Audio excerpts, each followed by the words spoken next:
Góðan daginn, ég heiti Ásthildur Jónsdóttir og ég starfa við nokkra ólíka hluti. Ég fyrsta lagi kennari sem að kenna þeim sem ætla að verða kennarar í framtíðinni og ég vinn líka sem sýningarstjóri og sýningarstjóri starfa við það að setja upp sýningar á bæði listaverkum og alls konar munum. Sérsvið mitt að vinna því að fólk skilji fyrirbæri sjálfbærni aðeins betur. Ok, hvað þú og við hvað starfar þú og hvað þitt sérsvið? Góðan daginn, ég heiti Anna Heiða Ólafsdóttir og ég starfa á Hafrannsóknastofnun og mitt sérsvið eru rannsóknir á líffræði og vistfræði og stofnstærð uppsjávarfiska í Norðaustur-Atlantshafi. Hvað finnst ykkur vera mikilvægast í umhverfisvernd og þá sérstaklega í sambandi við hafið?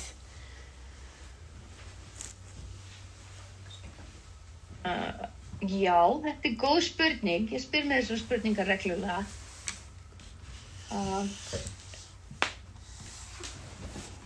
Almennt bara best í umhverfisvernd að ganga vel landið, þannig að við getum skilað því af okkur í sama ástandi og núna eða jafnvel betra ástandi til næstu kynslóða, þar á meðal ykkur. Og þetta reyni ég bara að hafa leiðarljóslega í minni vinnu og líka í mínu einkalífi. Sama hvað ég að gera, alltaf reyna að hugsa þetta, hvernig get ég gert þessar rannsóknir á sem umhverfisvænan hátt, hvernig get ég ferðast á sem umhverfisvænan hátt, hvernig getur maður skilið eftir sem minnst fótspor á landinu. Svona almennar leiðbeiningar sem maður hefur sífellt í huga. Takk fyrir. Já. Ég á mjög svipuðum slóðum og Anna og ég í minni kennslu, þegar ég að vinna með kennaranemum, þá ég alltaf að reyna að stuðla því að við myndum sterkara samband við náttúruna og þar með talið hafið. Og það gerum við með að eyða tíma við hafið og kynnast hafinu. Við höfum öll kynnst hafinu ólíkan hátt og okkur finnst frábært þegar við getum synt í hafinu á hlýjum slóðum. En það líka æðislegt að vera við hafið á Ísland, það svo ótrúlega mörg undur og nú erum við ofta að prófa líka að synda í hafinu við Ísland. En þá svo mikilvægt að hugsa hvað getum við nú gert til þess að skapa aðstæður þannig við lærum að elska hafið. Af því að það þannig að við vendum meira það sem við okkur þykir væntum. Þannig að því meiri tíma sem við eyðum við strendur landsins og prófum líka að fara út á hafið, ef við hugsum hafið, þá eru meiri líkur á því við viljum vernda það ef við kynnumst því. Já, en Anna, samkvæmt þínum rannsóknum, hvað myndi gerast ef við höldum áfram að menga? Þetta alveg góð spurning. Það sem við erum búin að læra það að mengun hefur margvísleg neikvæð áhrif á hafið. Hún hefur náttúrulega bæði áhrif á hversu heilbrigt allt líf í hafinu og hún hefur neikvæð áhrif á hvernig dýrin fjölga sér, þannig að það mikil mengun þá voru mjög líklegt að veri minna af mörgum tegundum og það geti mjög líklegt að ef við höldum áfram að menga að veri færri tegundir. Það veri svona, minni fjölbreytileiki og við viljum alltaf hafa fjölbreytileika í öllu lífríki og þetta aðal hlutirnir. Það almennt minni heilbrigði bara öllum lífverustigum og minni fjölbreytileiki. Takk fyrir. Já, ef ég svara sömu spurningu þá óttast ég svolítið að við höfum kannski að við tínum enn frekar tengslum við náttúruna. Náttúran, við getum lært svo mikið af landinu og hafinu og það sem gerist á landinu hefur rosalega mikil áhrif á það sem gerist í hafinu. Og ég veit að þið eru búin að læra heimsmarkmið Sameinuðu þjóðanna og hafið svolítið verið að velta fyrir ykkur líf í landi og líf í hafi. Og þessi tvö heimsmarkmið eru mjög tengd af því að eins og með öll hin heimsmarkmið, þau eru öll tengd órjúfanlegum böndum sín á milli. Og það sem ég óttast að fólk, ef við breytum ekki lifnaðarháttum okkar, að þá verða þessi rof á tengslum alltaf meiri og meiri. Þannig að við verðum einhvern veginn í sameiningu að reyna að leita leiða að finna skýrari tengsl og þá verðum við að uppgötva og hvað veitir sanna hamingju. Þegar við erum að velta fyrir okkur hamingju og vellíðan, þá oft þannig að fólk tengi við einhverju hluti, að hlutirni veita okkur hamingju, en við þurfum einhvern veginn að leita leiða að finna hamingju sem að skadar ekki náttúruna, þegar náttúran og hamingja náttúrunar okkar líka sameiginlega hamingja, því að við erum hluti af náttúrunni. Við megum ekki gleyma því að manneskjan hluti af annarri náttúru, þannig að ég held að kannski lykillinn af breytingum væri að við myndum reyna að fara að kaupa minna dóti og drasli sem að veita okkur svona skyndihamingju, en það sem veldur mestri mengun. Og ríkustu lönd í heimi sem Ísland tilheyrir eru þau lönd sem að búa til mesta drasl og úrgang. Þannig að vistborið okkar stærsta vistborið til miður. Þess vegna heldur... Já. Alltaf. Hvað getum við gert og hverju getum við breytt til að minnka mengun? Já, heyrðu, ég ætla að byrja bara að tengja þetta við hafið, af því eins og Ásthildur var að segja áðan að ef við þekkjum eitthvað þá erum við líklega til þess að við viljum vernda það, því okkur þykir vænt það. Og hafið þannig að við lifum ekki í því eins og við lifum á jörðinni, við lifum ekki ofan í hafinu, þannig að við eigum svolítið erfitt með að tengja oft við það. En hegðun okkar á landi hefur rosalega mikil áhrif á heilbrigði hafsins og við áttum okkur kannski ekki á því að við höfum ekki tækifæri til að kynnast hafinu.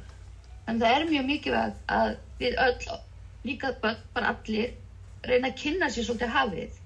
Það er auðveldast að gera það með því að fara niður á ströndina og reyna að skilja hvernig við höfum áhrif á það. Eða tíma við hafum hvort verið að synda eða á kajak eða fara á bát og svo framvegis. Og bara ef maður tala svona helstu athafnir okkar á landi sem hafa áhrif á hafið, hvað dettur ykkur í? Hvað haldið það sem þið gerir í dag? Hvað af því sem þið gerir í dag haldið að geti haft áhrif á hafið? Við kaupum það mikið og með verksmiðjunum hlýnar yfirborð jarðar og með því hlýnar hafið. Já, líka. Ég bara mjög sammála því. Líka við kaupum líka bara alltaf með einhverju drasli sem við hendum bara eiginlega strax. Já, þannig þetta tvennt, framleiðsla og kaupa og henda, eigum að fara í gegnum hvernig það hefur áhrif á hafið. Já, ok. Byrjum bara á útblæstrinum. Það verður að framleiða eitthvað þá rúmbrennslur og hitastigi hækkar. Og þetta hefur rosalega mikið áhrif á hafið af því að eiginlega allir fiskarnir í hafinu, þeir stjórna ekki hitastigi líkamanns eins og spendýr gera, eins og við. Heldur eru hitastigi þeirra það sama og hitastigi í hafinu. Þannig ef það breytist mikið hitastigi í hafinu, þá verður þetta rosalega líffræðilegar afleiðingar á þeir búkra. Hafið getur verið það eða hitnar á mikið, þá bara deyjar og hita og ef það kólnar á mikið, lendi í kólsjó, þá geta það frosið bara og dáið. Við getum ekki stjórnað þessu. Þannig að, og öll framleiðsla í hafinu mjög háð hitastigi. Ef það á kalt, þá gerist allt svo hægt, þannig að það deyja og svelta. Ef það á heitt, þá verður efnahraðan og mikill og þeir deyja líka. En svo það með rusli. Hvað heldur að koma fyrir rusli þegar það hluta þessu ruslinu sem við erum að kaupa og henda? Það endar í hafinu, eða ekki? Jú. Já, og hvað heldur að koma fyrir það þar? Það lífverðin að gleypa það. Já, það gleypa það. En hafði einhvern veginn spáð í hvað rusli getur verið mismunandi á stærð. Það getur verið svona stórar, kannski svona eins og innkaupapoki. Hvað heldur að koma fyrir þegar lífverður gleypa innkaupapoka? Það er svona rifnað niður í litla plastbúta.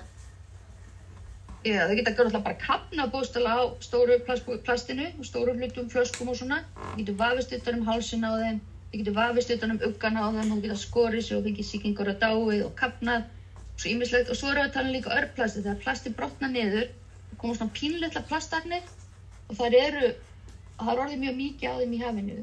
Og dýrin borða þetta safnast fyrir meltingaveginum og þetta fer líka inn í frumurnar og getur haft mjög neikvæð ákvæð alla líkamsstarfsemi. Þannig að almennt heilbrigði dýranna bara verður verra og verra. Þetta bara eitthvað sem við getum bara strax tengt við, þannig að þið vitið heilmikið hafið og þau séu kannski ekki beint að tengja allt við hafið. En allt sem við gerum á landi hefur áhrif á hafið á einn og annan veg. Þannig að endilega spáið í því þegar þið farið, þegar þið farið að gera eitthvað skemmtilegt helgina. Hefur þetta áhrif á hafið og hvernig hefur þetta áhrif á hafið? Takk fyrir. Eins og við Anna vorum að tala áðan vistspor, þá oft talað handaspor eða sem er alveg öfugt við þetta vistspori sem þetta neikvæða, það sem við skiljum eftir, en handafarið það sem við getum lagt til, og þess vegna svo frábært að í heimsmarkmiði Sameinuðu þjóðanna þá eitt heimsmarkmið sem númer 17 sem gengur út á það að við vinnum saman. Þannig að ég held að það skiptir rosa miklu máli að staðan fyrir við erum alltaf eitt og eitt að reyna að gera alls konar hluti, að við tökum okkur saman og reynum að hafa áhrif. Við getum til dæmis frætt fjölskyldunar okkar hvað neysla hefur neikvæð áhrif á hafið og hvernig það sem við gerum á landi hefur áhrif, og kannski sporna gegn notkun á einnota plasti. Hvernig getum við sleppt svona þessi litlu skref, og þess vegna þegar þið voru lítið þá voru þið oft kannski með eitthvað svona verðlaunakerfi bæði í skólanum og heima hjá okkur ef að þið voruð að gera eitthvað sem var til eftirbreytni, og kannski getum við í sameiginlegu átaki á heimilunum og í skólanum búið til eitthvað kerfi til að það sem við erum að hugsa, hvernig getum við nú breytt rétt bara og fundið einhverja hluti eins og draga úr notkun einnota plasts eða ferðast á umhverfisvænum máta og svo framvegis. Eins og núna ekki vika hjólreiða, þið ekki öll að fara á hjólum allt sem þið farið? Þannig að það frábært. Hjólaði vinnun á fullu núna, sko, að keppna á milli vinnustað. Ekki líka í skólan hjá ykkur krakkar? Hjólað í skólan? Ég held það ekki í þessa viku. Ekki í þessa viku, en það hefur alltaf verið eitthvað þannig í febrúar. Já, í hver viku. Já, gaman. En hvernig haldið þið að framtíðin verði eftir 10 ár ef þið hugsa út frá umhverfinu og hafinu? Já, veistu, ég bjartsýn. Já, byrja þú bara á slítur.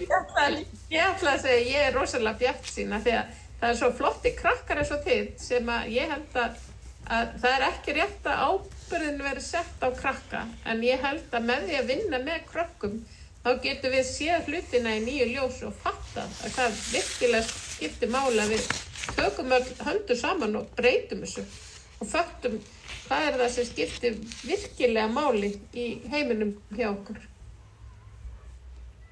Já, ég alveg sammála því. Mér finnst bara hafa verið mjög mikil breyting bara í vísindaheiminum síðustu 10-15 árin og bara ég vinn á stóru stofnun á Íslandi og það komin miklu meiri áhersla á umhverfið að minnka vistspor okkar. Allstaðar, alltaf, hvað sem hjólivinnuna, flokkarus, nota meira, endurnota, endurnýta. Almennur áhugi á þessu, tala þetta við allt og alla, þetta bara orðið hluta af vinnunni. Og mér finnst líka oft unga fólkið bæði og öllum aldri börn, unglingar, ungt fólk vera mjög áhugavert þetta. Og það setur þetta í svona vissan forgang sem mín kynslóð gerði ekki þegar við vorum ung. Þar af leiðandi ég svo bjartsýn, ég 50 og þetta var bara ekki hluta af lífinu þá, þannig að mér svo frábært að sjá bæði börn, ungling og ungt fólk í dag hvað þetta miklu forgang hjá þeim. Þar af leiðandi ég svo bjartsýn á að þetta við erum að fara í rétta átt samfélagi. Og það bara frábært að sjá það. Já, en hvaða dýr haldið þið að sé í mestri útrýmingarhættu í sjónum? Já, og ég byrja á þessara líka. Það ekkert einfalt svar í þessu. Það fyrir allt eftir í á hvaða svæði ertu. Þetta hérna við Ísland, þetta við Danmörku, þetta við Tenerife. Þá eru mismunandi ásakomulag og hvaða dýr í hættu, útrýmingarhættu og hvaða dýr ekki. Ef ég tala bara hérna akkurat í kringum Ísland, þá veit ég það ekki. Ég held að það sé bara best að segja það þannig. Það er náttúrulega tíma til einhverja hvali sem koma að synda fram hjá Íslandi og það minna sumum hvölum en öðrum, en það er til fullt af hvaldjón sem fullt af. Og selastofnarnir tveir sem kæpað við Ísland, þeir eru ekkert í rosalega svo góða ásakomulagi. Og það engin svona fiskistofn sem ég veit sem í mikil útrýmingarhættu. Ég fara að tala einhverja karfastofn á Reykjanesvík og svona, en skulum ekki bara geyma það. Þannig að það ekkert svona einfalt svar við þessu. Svo nefnilega svo áhugavert að svona dýr í útrýmingahættu það ekki bara spendýrin heldur að líka gróður, alls konar sjávargróður sem líka í hættu þegar verður þegar hafið hitnar og súrnar, þá hefur það ekki bara áhrif á stærstu dýrin sem við sjáum eins og selina og hvalina og stóru fiskana, heldur þetta allt ein keðja, þannig að þetta hefur allt áhrif á hvort annað og það sem skiptir mestu máli í öllu lífriki að það sé jafnvægi. Og stundum hefur meira svo áhugavert að hefur komið til landsins þegar Ísland fóru að bjóða til landsins fleiri skemmtiferðaskipum. Það komu til landsins svona ágengar krabbategundir sem höfðu ekki fundist í Ísland, heldur voru þessar krabbategundir í botninum á bátunum, stóru skipunum, og svo þegar það fór vatn út úr þeim eða þau losnust þegar settust við bryggjur í Íslandi, þá losnu krabbarnir frá og fundu sér nýja búsetu við Ísland og krabbar sem hefur aldrei áður verið við Ísland, sem ótrúlega áhugavert. Bara það að við hugsum og hvernig geta skemmtiferðaskip haft eitthvað áhrif á lífríkið. Og það ekki bara að þau menguðu, heldur komuðu með svona ágengar tegundir krabbadýra sem að hafa núna fundið sér ný heimkynni. Og maður getur hugsað, skiptir það einhverju máli, en þegar kom svona nýjar tegundir, þá getur það raska jafnvæginu sem fyrir á kannski einhverju svifdýrum sem við sjáum ekki. En Anna þekki þetta nú betur, heldur en ég. Hvað finnst ykkur skemmtilegast að gera í vinnunni? Já, mér finnst skemmtilegast að vera þegar ég fæ að vera út á sjó. Við förum svolítið út á sjó nokkrum sinnum á ári í rannsóknarleiðangra á rannsóknarskipunum. Það eru 2 rannsóknarskip. Og þá kemst maður svona í beina snertingu við hafið. Það að finna fyrir því að vera vont og það náttúrulega æðislegt að vera gott. Og svo tökum við alls konar sýni, bæði náttúrulega fiskasýni og skráum allar hvali sem við sjáum og tökum myndum af þeirra. Men við tökum líka ýmis sjósýni og tökum sýni af átunni og svifdýrunum og bara öllum stigunum í lífríkinu. Og þetta alltaf svo, maður tengir svo vel við rannsóknirnar eftir að vera þarna úti og taka þessi sýni og sjá fiskuna, sjá þetta og finna lyktina af þessu líka. Og það svo mikið hvatning fyrir mann þegar maður kemur aftur á skrifstofuna og situr fyrir tölvunni nokkra mánuði að fá þessa reynslu öðru hverju að vera út á sjó og sjá þetta allt saman lifandi. Það sem mér finnst rosa skemmtilegt að þegar ég næ að tengja á milli svona einstaklinga, eins og þegar ég setti sýninguna, ég skipulagði sýningu sem núna í Listasafni Íslands í Safnahúsinu sem á Hverfisgötu 15 og það ein heil hæð tengd hafinu og ég vona að kennararnir ykkar fari með ykkur í tengslu við þetta verkefni sem þið að vinna og skoðið sýninguna og þar einmitt samstarfsfélagi Önnu frá Hafrannsóknastofnun að segja frá lífríki hafsins og það alls konar fræðimenn að tala það fólk frá Veðurstofunni að segja frá hvað áhrif breytingar á veðri og loftslagi hefur á hafið og svo framvegis. En það eru líka fullt af listaverkum sem ólíkir listamenn hafa gert sem að sýna samband manns við hafið. Það málverk þar sem að fólk listamenn voru að sýna þá sem að voru í gamla daga að vinna með fóru út á árabátum og drógu fiskiland og þannig hjálpaði það Íslendingum og svo kom fyrstu vélbátarnir og það málverk sem sýna það og það sýnir líka listaverk sem sýnir hvernig þegar sjómenn voru út á hafi, hvernig sumir lenti í sjóslysum. Og svo eru önnur verk sem sýna frá fiskvinnslunni og sambandi okkar við hafið sem matakistu í rauninni og svo eru líka önnur listaverk sem eru bara fjalla mikilfengleika hafsins og hvað við getum hvað við erum oft, hvernig samband okkar við hafið ýmist sem drottnandi þar sem að við viljum stjórna hafinu eða það sem við erum hluti af náttúrunni þar sem hafið hluti af okkur þannig að og síðan eru þetta þessi breyttu samskipti okkar við hafið eins og sem neytendur eins og til þess þegar við förum í strandferðir og annað slíkt í svona sumarfríum og svoleiðis og svo eru líka alls konar leikir sem gaman að fara í. Þannig að ég vonaði sjá ykkur tækifæri að fara í listasafni. Þið getið líka alltaf farið með foreldrum ykkar og þarna eru alls konar listasmiður. Þannig að mér finnst rosa gaman þegar kennaranemarnir mínir að vinna með svona eins og þessa sýningu að fá krakka eins og ykkur til að gera skapandi hluti, til að leita leiða og finna lausnir hvernig við getum nú breytt samfélaginu okkar þannig að við vendum betur umhverfið okkar. Þegar krakkar eins og þau eru með frábærar hugmyndir alltaf.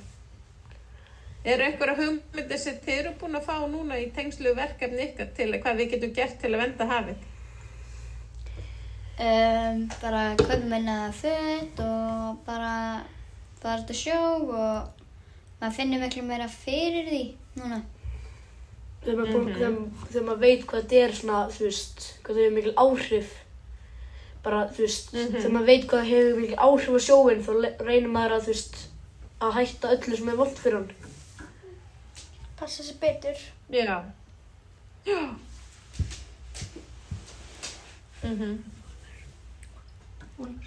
Já. Hvað myndir þið segja við börnin á landinu mengun? Já. Hvað á að segja mengun? Vonandi hafi áhuga á því að þetta hefur áhrif á framtíð okkar allra. Hægt og rólega kynna ykkur það og hugsa hvað það getið þið gert í dag og muna það að margt lítið gerir eitt stórt. Það enginn að fara að leysa, enginn einn að fara að leysa mengunarmál heimsins með einhver einni stóri aðgerð. Heldur við getum öll gert eitthvað í að minnka hana hægt og rólega. Því að taka þetta inn í okkar daglega líf. Já, mæli bara með því, hægt og rólega taka þetta inn í okkar daglega líf. Við getum ekki alltaf hefða okkur þannig að það engin mengun. Mannverur eru mengandi, en við getum alveg hugsað að taka þessar ákvarðanir hverja að menga minna heldur en meira. Þegar við höfum þetta tækifæri. Já, ég held einmitt, þetta var svo vel sagt hjá Önnu, en við getum líka hugsað kannski saman, hvað getum við gert saman til að breyta hlutunum og að fá rosalegar áhyggjur kannski ekki besta leiðin, heldur að hugsa, að þannig ef ykkur finnst eitthvað vera rangt, ekki segja neitt, heldur verið bara svolítið hugrökk og segið við fólki í kringum ykkur, ég held að þetta sé mengandi, við skulum breyta þess til og það á við að þið getur sagt að við kennarinn ykkar, foreldrar ykkar, vin ykkar, þannig að ég held að vandamáli sé stundum svoleiðis að við gleymum okkur í amstri dagsins að hugsa mengun og hvað veldur mengun og hvað eins og til dæmis alls konar leikir sem hægt að fara í sem að eru engin mengun, það nefnilega svo frábært dæmi svoleiðis þarna langi Parísinn sem var gerður í skólan, kringu skólan ykkar. Það alveg frábær leikur sem mengar ekki neitt. Hugsið ykkur að væri fleiri, að því ég sátt í fréttunum, svo frábært. Voru þið með við því? Nei. Nei, ég held ekki. Voru ekki að sjá yngsta stig? Já, það var yngsta stig örugglega. Já. Nei, ég held þetta sem einhverju 7. bekk sem gerðu lengsta París í heimi. Hvenær? Í síðustu viku. Það bara var í þessari viku eitthvað sem var í Laugarnesskóla. Þetta byrjaði hjá Laugarnesskóla og fer alla leiðir upp brekkuna fram hjá Laugalæk. Hvað var það margir reytir? Ég veit, þetta var allavega heimsmet, þetta var í fréttunum, eitthvað úr Laugarnesskóla, úr elsta bekknum, eða 7. bekk held ég. Ég sá þetta. Ég var að fæla þetta niður og ég sá krakkana gera þetta. Ég vissi ekki hvað það var fyrir núna. Já, en hugsið ykkur bara svona hvað þetta jákvætt og ef við segjum meira í svona jákvæðum fréttum þá fáum við hugmynd að við getum líka gert eitthvað fleira svona jákvætt. Vistu ykkur það ekki skemmtilegt? Jú. Já, en við þakkum bara fyrir gott spjall Og segjum þetta gott í bili. Takk fyrir að hlusta.